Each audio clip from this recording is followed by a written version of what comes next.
Good morning, students. Myself, Dr. Suman, Assistant Professor, Government Law College, Ajmer. Lecture की इस series में आज हम लोग LLB फर्स्ट ईयर के सब्जेक्ट फैमिली लॉ फर्स्ट के टॉपिक सेक्शन 13 डाइवोर्स तलाक विषय पर चर्चा करेंगे। पिछली सीरीज में मैंने आप लोगों को धारा 13 डाइवोर्स अर्थात डिसोल्यूशन ऑफ मैरिज के बारे में बताया था कि सेक्शन 13 जिसे हम फॉल्ट ग्राउंड्स जिनमें गिल्ट ग्राउंड्स जिनमें तलाक के आधारों का उल्लेख किया गया है।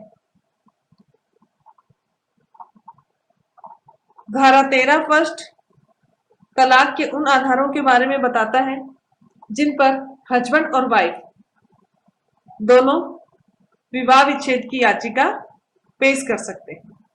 13 फर्स्ट में 9 आधार हैं उपलब्ध हैं, जिसमें से 3 आधार एडल्ट्री, क्रूअल्टी एंड डिजर्सन, अभित्यजन, क्रूरता एवं जारता तथा 3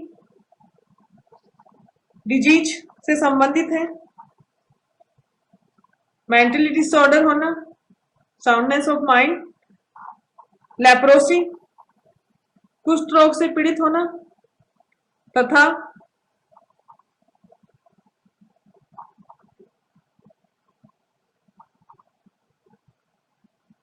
vendor disease, sexually transmitted disease. इसी तरह 3 अन्य आधार कन्वर्जन टू अनदर रिलीजन, दूसरे धर्म को ग्रहण कर लेना, या denounce the world by entering any religious order, संसार का त्याग कर देना, और 7 ईयर्स तक किसी के बारे में कुछ पता नहीं होना, has not been heard of as being alive a period of 7 years. अर्थात कुल 9 आधार जिनके आधार पे हस्बैंड या वाइफ दोनों विवाह विच्छेद के लिए न्यायालय में याचिका पेश कर सकते हैं। इसके अलावा 4 अन्य आधार जो केवल पत्नी को उपलब्ध हैं सेक्शन 13 के क्लॉज 2 में, जिनके आधार पे केवल और केवल पत्नी विवाह विच्छेद की याचिका न्यायालय में लगा सकती है। आज हम लोग सेक्शन 13 फर्स्ट 13 डाइवोर्स के फर्स्ट ग्राउंड एडल्ट्री जारता टॉपिक पर पढ़ेंगे। Any marriage solemnized whether before or after the commencement of this act may on a petition presented by either the husband or the wife be dissolved by a decree of divorce on the ground that the other party has after the solemnization of the marriage had voluntary sexual intercourse with any person other than his or her spouse. It's called adultery. अर्थात section 13 के first clause के अनुसार विवाह या विवाह के पक्षकारों में से किसी पक्षकार द्वारा अपने हस्बैंड या वाइफ के अतिरिक्त किसी अन्य व्यक्ति के साथ सेक्सुअल इंटरकोर्स किया जाता है तो यह माना जाता है कि वह स्त्री या पुरुष जारता में रह रहा है। एडल्ट्री का ऑफेंस तभी होता है जब डिफेंडेंट ने या जो सामने वाला पक्षकार है उसने अपनी कंसेंट से रिलेशनशिप बनाया और उसके हस्बैंड या वाइफ को इसके बारे में पता नहीं हो या उसकी कंसेंट नहीं हो।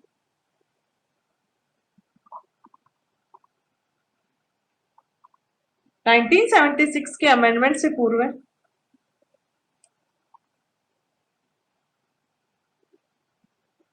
एडल्ट्री में रह रहा है या रह रही है, बट अब only single act is sufficient for adultery, अर्थात केवल और केवल एक एक्ट ही एडल्ट्री के लिए डाइवोर्स का ग्राउंड बन जाता है। एक एक्ट ही पर्याप्त है। आमतौर पे ऐसे केसेस के साक्ष्य नहीं मिलते हैं, अर्थात ऐसे केसेस में साक्ष्य जो होंगे वो परिस्थितियों के आधार पे होंगे। यहां पे केवल इतना ही है कि एडल्ट्री को, जार्क्रम को विवाह विच्छेद प्राप्त करने का आधार माना गया है। अब बात आती है बर्डन ऑफ प्रूफ की। सबूत का भार किस पर होगा? एडल्ट्री प्रूफ करने का भार पिटिशनर पर, याचिकाकार पर होगा, जो आरोप लगाता है कि दूसरा पक्षकार एडल्ट्री में रह रहा है या उसने एडल्ट्री की है, जारता की है, वही इसे प्रूव करता है।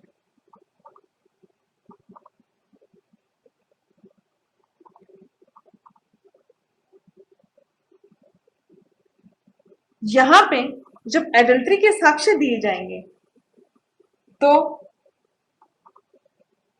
सिर्फ निष्कर्षतः है, परिस्थितियों के आधार पर या साक्ष्यों के आधार पर जो निष्कर्ष निकल कर आता है उसी को निश्चित माना जाता है, क्योंकि ऐसे अपराधों के डायरेक्ट साक्ष्य नहीं मिलते हैं, अर्थात केवल अवसर का साक्ष्य जो होगा उसे भी पर्याप्त नहीं माना। कई बार एक केस है पुष्पा वर्सेस राधेश्याम 1972, राजस्थान हाईकोर्ट। इस केस में हाईकोर्ट द्वारा यह कहा गया कि केवल परिस्थितियों के आधार पर यह निष्कर्ष नहीं निकाल सकते कि प्रतिपक्षी ने जार्क्रम किया होगा, अर्थात केवल अवसर का साक्ष्य पर्याप्त नहीं है। जार्क्रम जो है, एडल्ट्री जो है, वो परिस्थितियों के साक्ष्य द्वारा सिद्ध की जा सकती है, क्योंकि डायरेक्ट एविडेंसेस नहीं मिलते हैं। एडल्ट्री के हमेशा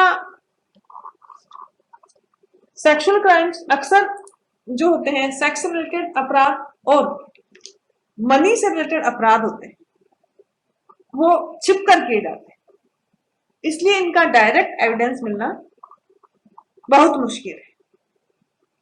एडल्ट्री में भी इसी तरह कि परिस्थितियों के साक्ष्य को साक्ष्य मान लिया जाएगा।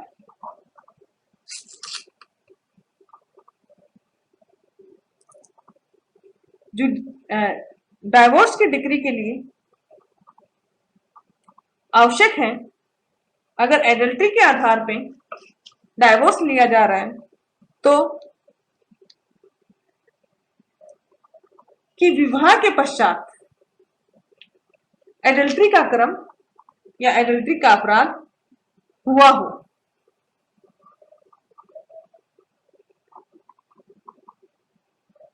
एडल्ट्री के अपराध में पारिस्थितिक साक्ष्य जो होंगे, अर्थात सर्कमस्टांसरी एविडेंस जो होंगे, उन पे भरोसा करना पड़ता है, क्योंकि डायरेक्ट साक्ष्य मिलना मुश्किल है। लेकिन साक्ष्य ऐसे हों परिस्थितियों के भी कि सामान्य व्यक्ति या सामान्य प्रूडेंट व्यक्ति जब अनुमान लगाए तो सिर्फ और सिर्फ ऐसा न लगे कि संभावना रही होगी, ऐसा लगे कि हाँ एडल्ट्री हुई होगी। राजीव बनाम बाबूराव AIR 1996 मद्रास हाईकोर्ट, इस मामले में मद्रास हाईकोर्ट ने कहा कि किसी की एक्टिविटीज को देख के एडल्ट्री का आरोप लगाया जाना उचित नहीं है। अगर कोई व्यक्ति या जैसे मान लीजिए उदाहरण के तौर पे कि हस्बैंड या वाइफ अक्सर अपने, जैसे वाइफ है तो वो अक्सर मेल दोस्तों के साथ घूमती फिरती हैं या कहीं जा रही हैं, या वो लोग साथ में कहीं लंच कर रहे हैं, डिनर कर रहे हैं, तो केवल और केवल इस आधार पे ये नहीं कहा जा सकता कि एडल्ट्री की आरोपी रही हूं।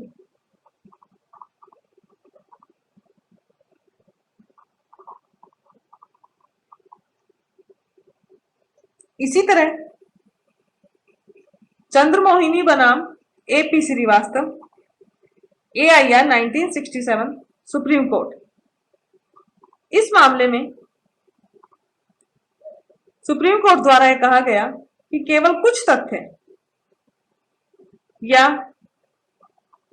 विवाहित स्त्री को किसी पुरुष द्वारा पत्र लिखना यह सिद्ध नहीं करता कि उन दोनों के बीच में इलिसिट रिलेशनशिप रही हो।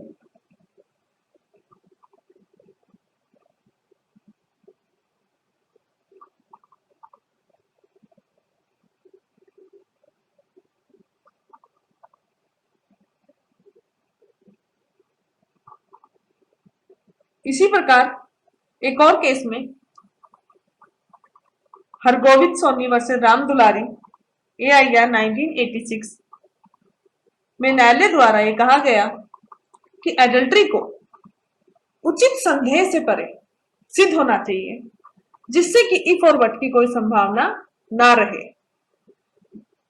संभावनाओं की प्रबलता के द्वारा एडल्ट्री को सिद्ध किया जाना चाहिए, अर्थात जारता का प्रमाण या एडल्ट्री का प्रमाण ऐसी प्रकृति का होना चाहिए जिससे प्राइमा फेसी या एविडेंसेस मिलते ही या एविडेंसेस देखते ही कोई भी व्यक्ति यह अनुमान लगा ले कि दुराचरण के अलावा कोई आचरण नहीं रहा होगा, अर्थात संभावनाओं के परे सिद्ध हो जाए। तो फिर यह मान लिया जाता है कि दोनों के बीच में जारता हुई होगी।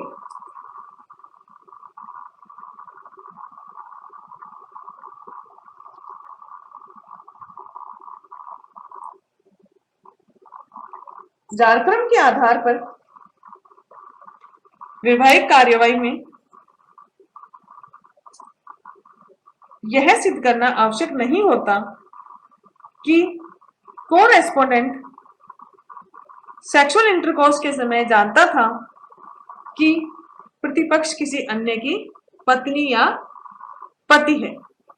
यदि उसने यह जानते हुए स्वेच्छा से उसके साथ रिलेशन मेंटेन किया है कि वह उसकी पत्नी या पति नहीं है, तो एडल्ट्री के लिए यह पर्याप्त होगा कि वह व्यक्ति जारक्रम में रहा है।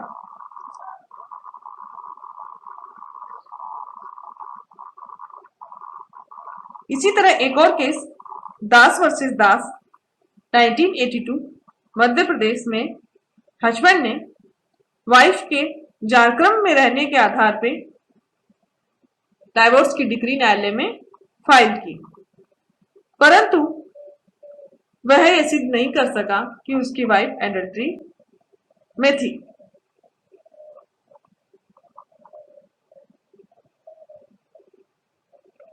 जारक्रम सिद्ध करने के सबूत का भार याचिकाकार पर होता है और यहां वह सिद्ध करने में असफल रहा, अर्थात विवाह विच्छेद नहीं हो पाया।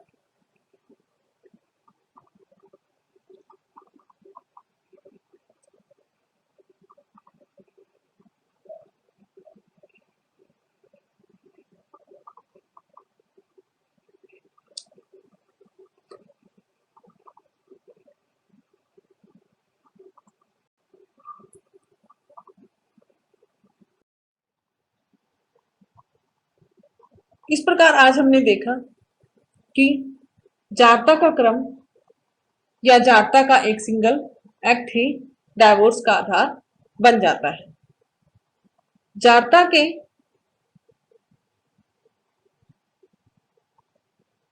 कार्य को अगर हस्बैंड या वाइफ द्वारा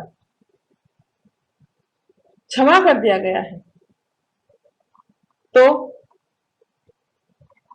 हस्बैंड या वाइफ द्वारा विवाह विच्छेद की याचिका न्यायालय द्वारा स्वीकार नहीं की जा सकती। अर्थात इसका तात्पर्य यह है कि जैसे ही जालक्रम के अपराध का पता लगा, दोनों के बीच में कोई रिलेशनशिप ना हो और विवाह विच्छेद की याचिका वो लगा दे। परंतु अगर जालक्रम के अपराध का पता लगने के पश्चात भी दोनों एक दूसरे के साथ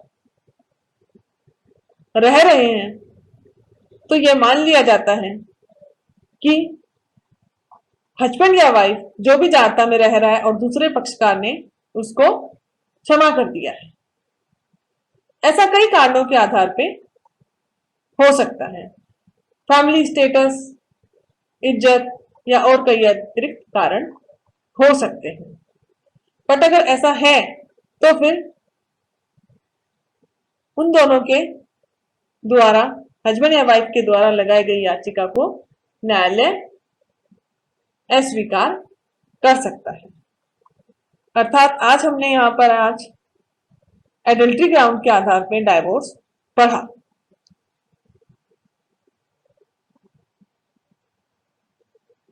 लेक्चर की इस नेक्स्ट सीरीज में हम लोग रिजेक्शन अर्थात अभित्यजन को पढ़ेंगे। Thank you.